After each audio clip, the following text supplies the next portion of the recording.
Are you constantly running into the fail to replace files error in Genshin Impact while updating it on your PC? Well, you're in luck. In this video, I'll walk you through fixing the fail to replace files error in Genshin Impact on your computer. So let's jump right in and get it sorted without any delays. Solution 1. Delete temporary files from your computer. To do this, click on the search icon here and type in run. Then click on it. Now type %temp% in this box and hit enter. After that, File Explorer should open up. From here, delete everything. Now close this window, open the Genshin Impact launcher and see if you can update it without getting this error. Solution 2.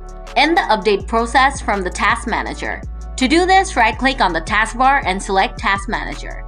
Now type in Genshin Impact in the search bar here and the Genshin Impact process should show up right away.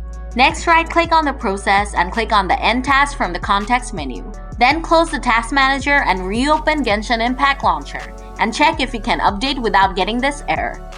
Solution 3. Force update Genshin Impact. To do this, close the launcher first. Then right-click on Genshin Impact shortcut and click on Open File Location. Now File Explorer should open up. Just scroll up and go to the Update Program folder. Now select everything in this folder except for the update program at the bottom and copy them.